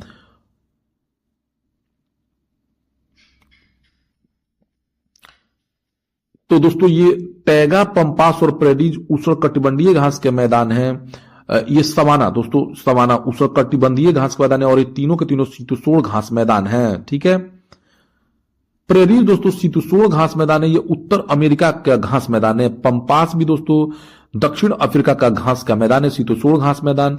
सवाना जो है अफ्रीका में पाया जाता है, ये क्या है दोस्तों उष्ण कटिबंधीय है, यहाँ पे गर्मी ज्यादा पड़ती है। ठीक है, डाउन्स घास का मैदान दोस्तों ऑस्ट्रेलिया में है, वेल्स दक्षिण अफ्रीका में है। टैगा जो है दोस्तों ये रूस, कनाडा, साइबेरिया में फैला हुआ है, शंकुधारी वन है। स्टेपीज घास का मैदान रूस में है। किस सागर के पानी में खारापन सर्वाधिक है दोस्तों? मृत सागर का पानी खारापन लगभग 33.7% है। ठीक है, कुछ जल संधियां हैं जिसको ध्यान दीजिए। हरमुज जल संधि जो है फारस की खाड़ी एवं ओमान की खाड़ी को अलग करता है। बोस्पोरस की संधि काला सागर एवं मरमरा सागर को अलग करता है। मलक्का जल संधि अंडमान सागर एवं दक्षिण चीन सागर को अलग करता है। स्वेज नहर लाल सागर और भूमध्य सागर को जोड़ती है। पनामा शहर नहर प्रशांत महासागर को अंध महासागर से जोड़ता है।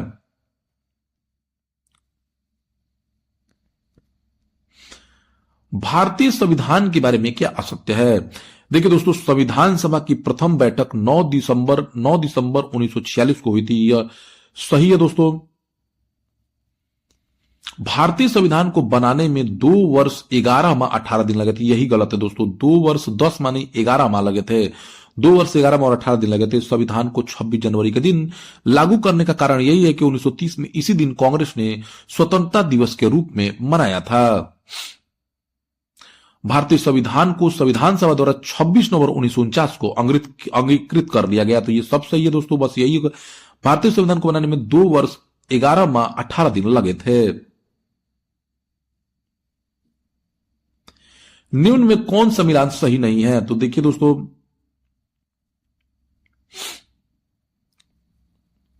मौलिक कर्तव्य जो है सोवियत संघ रूस से लिया गया है। मौलिक अधिकार जो है कहां से लिया गया है दोस्तों? हाँ, तो दोस्तों मौलिक कर्तव्य जो है सोवियत संघ रूस से लिया गया है। मौलिक अधिकार अमेरिका से लिया गया है। और दोस्तों गणतंत्र, समता, स्वतंत्रता, भाईचारे का विचार जो है वह दोस्तों फ्रेंच से लिया गया है, फ्रांस से लिया गया है। ठीक है। समवर्ती सूची ऑस्ट्रेलिया से लिया गया है। कनाडा से दोस्तों जो है सर्वोच्च न्यायालय का सलाहकारी क्षेत्र लिया गया है। ठीक है। कनाडा से संघीय व्यवस्था ली गई है। ठीक है ना। भारतीय संविधान का कौन सा अनुच्छेद छुआछूत उन्मूलन से संबंधित है? तो अनुच्छेद 17 है दोस्तों। संविधान की प्रस्तावना में भारत को किस रूप में घोषित किया गया है? तो सार्वभौम, देखिए दोस्तों लगातार है, क्रम में है। सार्वभौम, सत्ता संपन्न, समाजवादी, धर्मनिरपेक्ष, जनवादी गणतंत्र जो है संविधान की प्रस्तावना में भारत को घोषित किया गया है। सार्वभौम, सत्ता संपन्न, समाजवादी, धर्मनिरपेक्ष, जनवादी गणतंत्र। 86वें संविधान संशोधन द्वारा शिक्षा का अधिकार किस वर्ष जोड़ा गया? तो दोस्तों 1 अप्रैल 2010 को। कल्याणकारी राज्य की संकल्पना का समावेश भारत की नीति निर्देशक तत्वों में लिया गया है दोस्तों। ठीक है।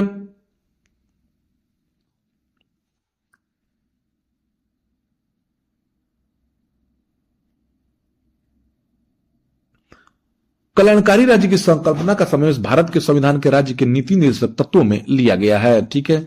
नेक्स्ट क्वेश्चन की तरफ चलते हैं दोस्तों हम लोग। देखिए नीति निर्देशक तत्वों की बात जो है दोस्तों की गई है भाग 4 में, अनुच्छेद 36 से 51 में नीति निर्देशक तत्वों की बात की गई है दोस्तों। इसके तहत पंचायत का गठन किया जाता है। इसी में अनुच्छेद 40 में, नीति निर्देशक तत्वों में ही अनुच्छेद 40 में पंचायत के गठन की बात की गई है। समान आचार संहिता की बात अनुच्छेद 44 में की गई है। कृषि और पशुपालन की बात अनुच्छेद 48 में की गई है। न्यायपालिका तथा कार्यपालिका का पृथक्करण की बात अनुच्छेद 50 में की गई है। ठीक है। स्वर्ण सिंह समिति की अनुशंसा पर 42वें संविधान संशोधन 1976 द्वारा भाग 4 तथा अनुच्छेद 51 क में जो है मौलिक कर्तव्यों को जोड़ा गया है दोस्तों। मूल कर्तव्यों की संख्या 11 है। ठीक है।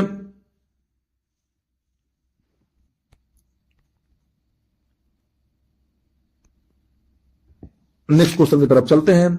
भारतीय कार्यपालिका का अध्यक्ष राष्ट्रपति होता है। एकदम सही है दोस्तों। भारत की तीनों सेनाओं का प्रमुख राष्ट्रपति होता है। भारत के राष्ट्रपति के चुनाव में लोकसभा तथा राज्यसभा के निर्वाचित सदस्य तथा राज्य की विधानसभाओं के सभा निर्वाचित सदस्य भाग लेते हैं। यदि राष्ट्रपति और उपराष्ट्रपति दोनों का पद खाली हो तो भारत का राष्ट्रपति भारत का महान्यायवादी नहीं दोस्तों बनाया जाएगा, ये गलत है। उस समय सुप्रीम कोर्ट के वरिष्ठ जो जज हैं, चाहे मुख्य न्यायाधीश बनाए जाएंगे। भारत के राष्ट्रपति का चुनाव अनुपातिक प्रतिनिधित्व पद्धति के अनुसार एकल संक्रमणीय मत प्रणाली द्वारा कराया जाता है। तो सिर्फ और सिर्फ 4 गलत है और सब सही है दोस्तों। राज्य की मंत्री परिषद सामूहिक तौर पर जो है विधानसभा के प्रति दोस्तों क्या होती है? उत्तरदायी होती है। किसके प्रति दोस्तों? विधानसभा के प्रति उत्तरदायी होती है। भारतीय राजनीतिक व्यवस्था में इनमें से कौन सर्वोच्च है? तो दोस्तों संविधान सर्वोच्च है। संविधान से बड़ा कुछ नहीं। संविधान के अनुच्छेद 280 के तहत वित्त आयोग का गठन 1951 में किया गया। सही है दोस्तों। संविधान के अनुच्छेद 324 के तहत चुनाव आयोग का गठन किया गया, यह भी सही है दोस्तों। राष्ट्रीय दल की मान्यता प्राप्त करने के लिए किसी दल को 4 या अधिक राज्यों में राज्य स्तरीय दल की मान्यता प्राप्त होनी चाहिए, यह भी सही है। अशोक मेहता समिति ने दोस्तों त्रिस्तरीय ने द्विस्तरीय पंचायती राज की सिफारिश की थी। ठीक है। जबकि बलवंत राय मेहता ने त्रिस्तरीय पंचायत की सिफारिश की थी, जिसमें ग्राम स्तर पर ग्राम पंचायत, ब्लॉक स्तर पर पंचायत समिति तथा जिला स्तर पर जिला परिषद होगा। विश्व बैंक के नवीनतम 2024 के आंकड़े के अनुसार भारत की अर्थव्यवस्था विश्व की 5वीं सबसे बड़ी अर्थव्यवस्था है। किसके? अमेरिका प्रथम नंबर पर है, चीन दूसरे नंबर पर, 3 नंबर पर जर्मनी है, 4 नंबर पर जापान है और 3.94 ट्रिलियन अमेरिकी डॉलर के साथ भारत 5वीं बड़ी अर्थव्यवस्था है। 2024 में जारी आर्थिक सर्वेक्षण के अनुसार देश के सकल घरेलू उत्पाद ने प्राथमिक, द्वितीयक तथा तृतीयक क्षेत्र का योगदान क्रमशः दोस्तों देखिए, प्राथमिक क्षेत्र का योगदान 14.45%, द्वितीयक क्षेत्र का योगदान 30.82% और तृतीयक क्षेत्र का योगदान 54.73% है।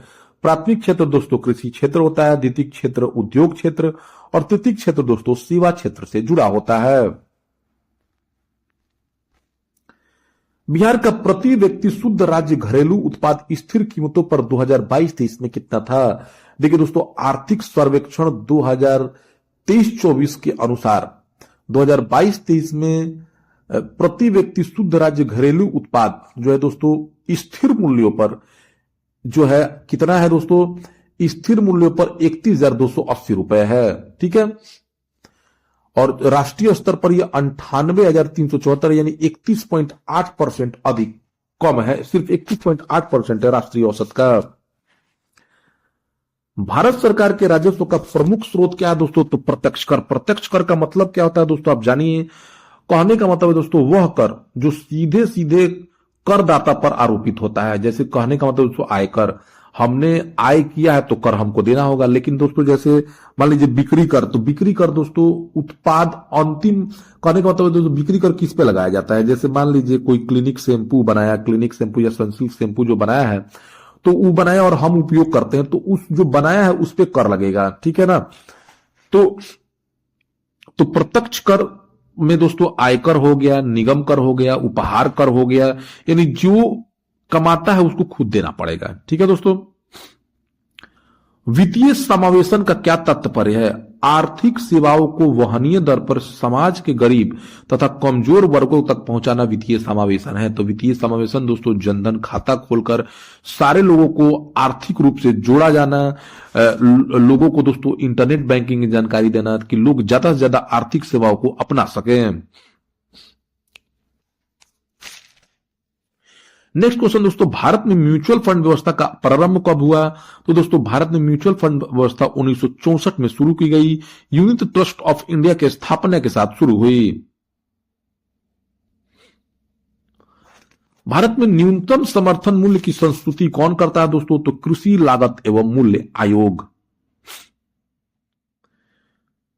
निम्न में कौन सुमेलित नहीं है? तो देखिए दोस्तों, भारतीय कृषि अनुसंधान परिषद की स्थापना जो है 1929 में, एकदम सही है। कपाट दोस्तों जिसको लोक कार्यक्रम एवं ग्रामीण प्रौद्योगिकी संवर्धन परिषद बुलाता है, इसकी स्थापना 1986 में, ये भी सही है। नाबार्ड की स्थापना 1982 में हुई। National bank for agriculture and rural development bank 12 जुलाई 1982 को। नाफेड की स्थापना दोस्तों, नाफेड जो है ये कृषि के लिए कृषि उत्पादन में तकनीकी सहयोग करता है। इसका फुल फॉर्म नाफेड का national agriculture cooperative marketing federation of Indian act है। तो ये दोस्तों एक सहकारी संस्था है। इसकी स्थापना दोस्तों 1958 में हुई थी। ठीक है, न कि 1985 में। नेक्स्ट क्वेश्चन चलते हैं दोस्तों, इनमें से कौन सा सही सुमेलित नहीं है? तो प्रधानमंत्री फसल बीमा योजना 2016 में दोस्तों हुई थी। ठीक है, एक देश एक राशन कार्ड योजना, एक देश एक राशन कार्ड योजना 2020 में। किसान क्रेडिट कार्ड योजना 1998 में। मृदा स्वास्थ्य कार्ड योजना, तो मृदा स्वास्थ्य कार्ड योजना दोस्तों कब शुरू हुई थी? तो 2016 में। ठीक है, विशेष आर्थिक क्षेत्र के बारे में क्या सही नहीं है? तो दोस्तों देखिए, भारत में विशेष आर्थिक क्षेत्र की अवधारणा चीन से ली गई, एकदम सही है। विशेष आर्थिक क्षेत्र अधिनियम 2005 में पारित हुआ तथा 2006 में प्रभावी हुआ। ठीक है दोस्तों, विशेष आर्थिक क्षेत्र की स्थापना केवल केंद्र सरकार कर सकती है, गलत है दोस्तों। विशेष आर्थिक क्षेत्र की स्थापना निजी, सार्वजनिक, राज्य सरकार, केंद्र सरकार कोई भी कर सकती है। निम्न में से कौन सा भारत में लघु उद्यम को आंशिक रूप से परिभाषित करता है? देखिए दोस्तों, सूक्ष्म उद्योगों के लिए कुल निवेश राशि 1 करोड़ तथा वार्षिक टर्नओवर 5 करोड़ तक लिमिट है। लघु उद्यम के लिए, सूक्ष्म मध्यम उद्योग के लिए, लघु उद्योग के लिए कुल निवेश राशि 10 करोड़ तक, वार्षिक टर्नओवर 50 करोड़ तक होना चाहिए। ठीक है, लघु के लिए है ये। और मध्यम उद्योगों के लिए दोस्तों कुल निवेश राशि 50 करोड़ तक, वार्षिक टर्नओवर 250 करोड़ तक। तो लघु उद्यम के लिए क्या होना चाहिए? कुल निवेश राशि 10 करोड़, वार्षिक टर्नओवर 50 करोड़ तक होना चाहिए। दिए गए निम्न योजनाओं को लागू होने का सही क्रम क्या है? तो दोस्तों देखिए, स्वर्ण जयंती ग्राम स्वरोजगार योजना 1999 में हुई। ठीक है, राष्ट्रीय ग्रामीण आजीविका मिशन 2012-13 में शुरू हुई। स्वर्ण जयंती शहरी रोजगार योजना 1997 में शुरू हुई। और जो प्रधानमंत्री गरीब कल्याण योजना है ये 26 मार्च 2020 को शुरू हुई। तो सबसे पहले दोस्तों स्वर्ण जयंती ग्रामीण रोजगार योजना 1997 ले लेंगे, ठीक है, 3 नंबर हो गया। फिर दोस्तों स्वर्ण जयंती ग्राम रोजगार योजना 1 नंबर हो गया। फिर राष्ट्रीय ग्रामीण आजीविका मिशन 2012-13 हो गया। और फिर प्रधानमंत्री गरीब कल्याण योजना 2020 हो गया। तो 3 1 2 4 हो जाएगा। भारत का विदेशी मुद्रा भंडार पहली बार 27 सितंबर 2024 को किस आंकड़े को पार कर गया? तो दोस्तों 700 बिलियन अमेरिकी डॉलर को पार कर गया है। बजट 2024 में मनरेगा के लिए कितना आवंटन किया गया है? तो दोस्तों बजट 2024 में सरकार ने मनरेगा के लिए 86,000 करोड़ रुपए का आवंटन किया है। आर्थिक समीक्षा 2023-24 के अनुसार 2023-24 में वैश्विक वस्तुओं के निर्यात में भारत की हिस्सेदारी कितनी फीसदी है? तो दोस्तों 1.1%। 2022-23 में बिहार राज्य की अर्थव्यवस्था में प्राथमिक, द्वितीयक, तृतीयक क्षेत्रों की हिस्सेदारी क्रमशः है। तो दोस्तों प्राथमिक क्षेत्र की हिस्सेदारी 20%, द्वितीयक क्षेत्र की हिस्सेदारी 20%, तृतीयक क्षेत्र की हिस्सेदारी 60% है सेवा क्षेत्र का। बिहार आर्थिक सर्वेक्षण 2023-24 में निम्न कथनों पर विचार करिए। तो देखिए दोस्तों 2022-23 में बिहार का कुल खाद्यान्न उत्पादन 197.36 लाख टन है, सही है। 2022-23 में राज्य में कुल धान उत्पादन 78.72 लाख टन हुआ, यह भी सही है। 2022-23 में राज्य में कुल मछली उत्पादन 8.46 लाख टन हुआ, यह भी सही है। 2022-23 में राज्य में कुल गन्ना उत्पादन 214.76 लाख टन है। तो ये चारों का चारों सही है दोस्तों। बिहार बजट 2024-25 के निम्न कथनों पर विचार करिए। वित्त वर्ष 2023-24 में बिहार की विकास दर 10.64% है, यह सही है। 2023-24 में राजकोषीय घाटा सकल घरेलू उत्पाद का 8.9% है, जबकि 2024-25 में 2.98% अनुमानित है, सही है। बिहार को सबसे अधिक राशि केंद्रीय करों में राज्य के अंश के रूप में मिलती है, यह सही है। बजट में बिहार का सबसे अधिक बजट व्यय सामाजिक सेवाओं पर आता है, तो यह भी सही है दोस्तों। बिहार सरकार ने 2024-25 में कुल 2.78 लाख करोड़ का बजट पेश किया दोस्तों। तो 2.58 नहीं होगा, 2.78 लाख करोड़ का बजट पेश किया है। तो ये केवल 5 गलत हो जाएगा दोस्तों, ठीक है। बिहार सरकार की गरीबी उन्मूलन पहल के तहत जीविका योजना कब शुरू की गई? तो 2007 में। बिहार का नवपाषाणिक पुरा स्थल चिरांद बिहार के किस जिले में है? दोस्तों सारण में पाया गया है। बिहार के राजधानी पटना से कितने जिले लगते हैं दोस्तों? तो बिहार के राजधानी पटना से देखिए दोस्तों, बिहार के राजधानी पटना से 9 जिले लगते हैं, जिनमें है अरवल, जहानाबाद, नालंदा, लखीसराय, बेगूसराय, समस्तीपुर, वैशाली, सारण और भोजपुर। बिहार में परमान डॉल्फिन अभयारण्य किस राज्य में है दोस्तों? तो यह अररिया जिले में है। पश्चिमी चंपारण में वाल्मीकि अभयारण्य है। भागलपुर में विक्रमशिला डॉल्फिन अभयारण्य है। मुंगेर में भीम बांध अभयारण्य है। बिहार का पहला हिंदी समाचार पत्र बिहार बंधु कब प्रकाशित हुआ? तो दोस्तों 1874 में। नालंदा बिहार शरीफ में स्थित उदंतपुरी विश्वविद्यालय की स्थापना जो की थी दोस्तों, वह गोपाल ने की थी। बाबू वीर कुंवर सिंह का जन्म जगदीशपुर शाहाबाद जिला में कब हुआ था दोस्तों? तो 12 इनका जन्म दोस्तों कब हुआ था?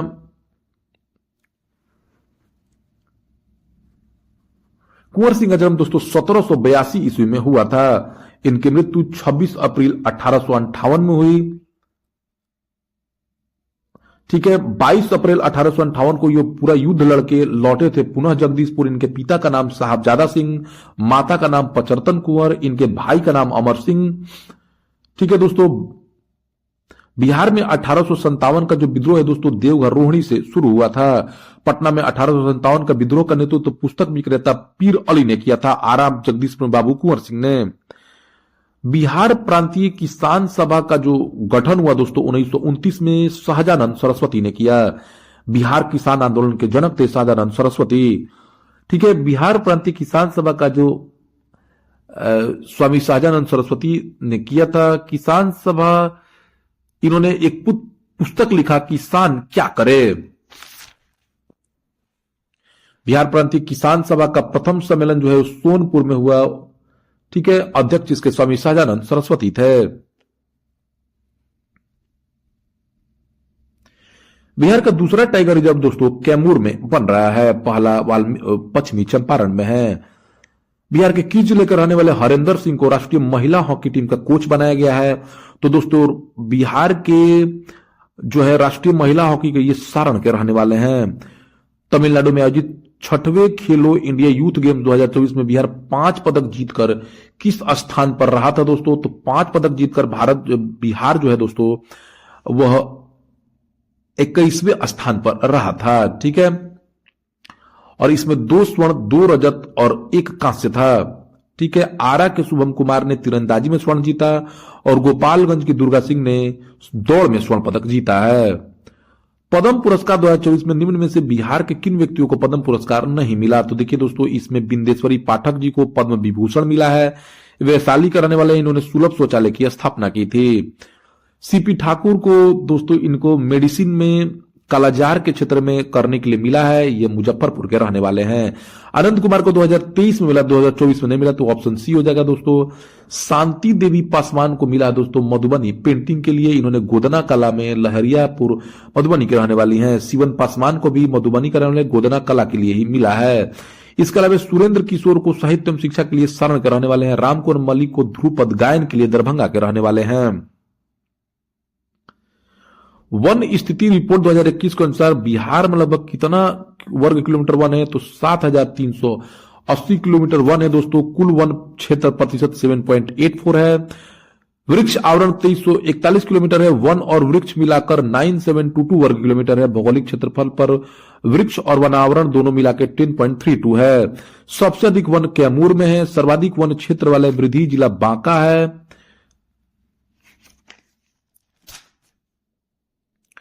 राष्ट्रीय महिला आयोग की नई अध्यक्ष कौन बनी है? तो दोस्तों विजय रहाटकर बनी है। जॉर्जिया मेलोनी किस देश की पहली महिला प्रधानमंत्री बनी है? तो इटली की। किस देश के सर्वोच्च पुरस्कार order of the Druk Gyalpo 2024 से नरेंद्र मोदी को सम्मानित किया गया है? तो दोस्तों भूटान के।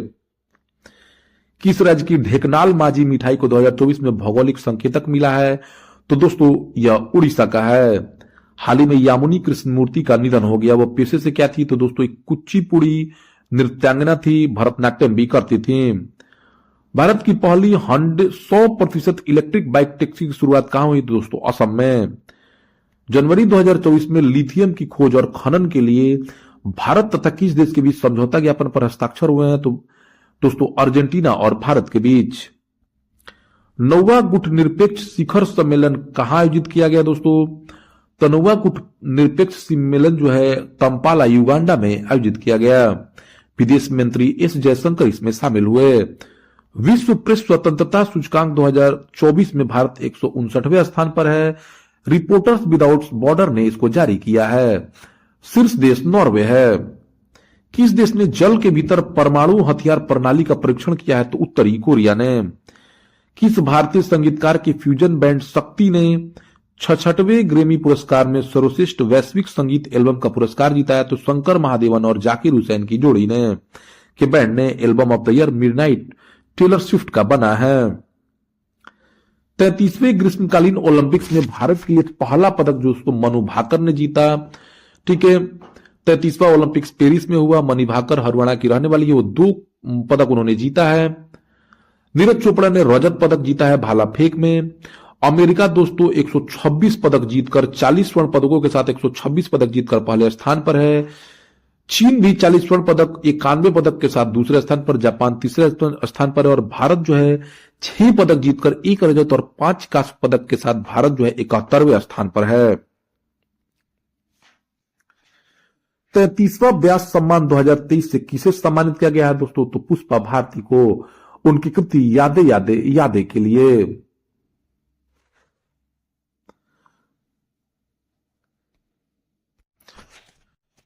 सोनार तकनीक में किन तरंगों का उपयोग होता है? तो दोस्तों सोनार तकनीक में अल्ट्रासोनिक तरंगों का उपयोग होता है जिनकी आवृत्ति 20 किलोहर्ट्ज से अधिक होती है। सोनार का full form sound navigation and ranging होता है। पेंडुलम घड़ी की समयावधि कितनी होती है दोस्तों? तो पेंडुलम घड़ी के समय दोलन काल 2 सेकंड का होता है। यह एक निश्चित बिंदु से लटके हुए पिंड को कहते हैं। गुरुत्वाकर्षण के प्रभाव कारण यह आगे पीछे दोलन करती है। गति को सर्वप्रथम किसने परिभाषित किया? तो दोस्तों गैलीलियो ने। बैरोमीटर की ऊंचाई में अचानक बैरोमीटर की ऊंचाई में अचानक बैरोमीटर की ऊंचाई में अचानक वृद्धि किसका संकेत है? तो देखिए दोस्तों, बैरोमीटर की ऊंचाई में अचानक वृद्धि जो है वह शुष्क मौसम का संकेत है। अचानक अगर नीचे हो जाए, बैरोमीटर का ऊंचाई नीचे हो जाए तो दोस्तों यह संकेत है बारिश का, तो तूफान का संकेत है। ठीक है, और धीरे धीरे गिरावट होना दोस्तों किसका संकेत है? वर्षा का। प्रकाश विकिरण की प्रकृति तरंग और कण दोनों के समान होती है दोस्तों। ठीक है, तरंग गति भी करता है और कण की भी गति करता है। निम्न में से किस धातु की विद्युत चालक का सबसे अधिक होती है? तो दोस्तों चांदी की। फुलेरीन में कार्बन के कितने परमाणु मिलते हैं? तो दोस्तों 60 परमाणु होते हैं। किस रसायन के कारण पटाखा फूटने पर चमकदार लाल रंग दिखता है? तो दोस्तों स्ट्रोंशियम के कारण। इनमें से कौन सी ग्रीन हाउस गैस नहीं है? तो दोस्तों ऑक्सीजन, कार्बन डाइऑक्साइड, मीथेन और नाइट्रस ऑक्साइड ग्रीन हाउस गैसें हैं। कवक पौधों में क्या नहीं पाया जाता? तो कवक पौधे दोस्तों पर्णहरित उसमें नहीं मिलता है। वह एंजाइम जो हमारे मुंह में भोजन के साथ मिलता है दोस्तों उसका नाम एमाइलेज है। अधिकतर एंजाइम क्या होते हैं? तो दोस्तों वो प्रोटीन होते हैं। पीयूष ग्रंथि कहां होती है? तो दोस्तों मस्तिष्क में, इसको मास्टर ग्लैंड कहा जाता है। गर्भ में भ्रूण के विकास को जानने के लिए किन तरंगों का उपयोग होता है? तो पराध्वनि तरंगे। सांस की समस्या से संबंधित रोग है दोस्तों डिस्पनिया। कोशिका की प्रोटीन की फैक्ट्री जो है राइबोसोम को कहा जाता है। कॉकरोच के हृदय में दोस्तों 13 कक्ष होते हैं। श्वेत रक्त कणों की मृत्यु दोस्तों कहां हो जाती है? तो श्वेत रक्त कणों की मृत्यु रक्त में ही हो जाती है। इनका जीवन काल 2 से 3 दिन होता है। पित्ताशय का पीएच मान 7.7 होता है। हृदय से शरीर की ओर जाने वाली रक्त वाहिनी को दोस्तों क्या कहते हैं? तो हृदय से शरीर की ओर ले जाने वाली रक्त वाहिनी को हम धमनी कहते हैं। धमनी में शुद्ध रक्त होता है। मानव के मस्तिष्क में बुद्धिमत्ता, स्मृति, चिंतन करने वाला भाग क्या कहलाता है दोस्तों? तो ये सेरिब्रम कहलाता है। मेडुला ओब्लांगेटा दिमाग के पीछे का भाग होता है। सेरिबेलम मध्य भाग होता है। हाइपोथैलेमस गर्म और ठंडा का अनुभव कराता है। किस हार्मोन को लड़ो और उड़ो हार्मोन कहा जाता है? तो एड्रिनल ग्रंथि से निकलने वाले एड्रिनलिन हार्मोन को। किसकी कमी से क्वाशियोरकर तथा मरासमस रोग हो जाता है? तो दोस्तों यह प्रोटीन की कमी से होता है। मांसपेशी और अस्थि के जोड़ को क्या कहते हैं? तो मांसपेशी और अस्थि के जोड़ को दोस्तों टेंडन कहते हैं, जबकि अस्थि जोड़ को लिगामेंट्स कहते हैं। वृक्क लगभग कितनी वृक्क नलिकाओं से मिलकर बना होता है? दोस्तों 130 लाख नलिकाओं से मिलकर बना होता है। वृक्क की इकाई नेफ्रॉन कहलाती है। तो दोस्तों यह रहा पूरा का पूरा एक टेस्ट सीरीज। आप जरूर प्रैक्टिस सेट समझिए, टेस्ट समझिए, इसको जरूर लगाइए। Thank you for watching my videos.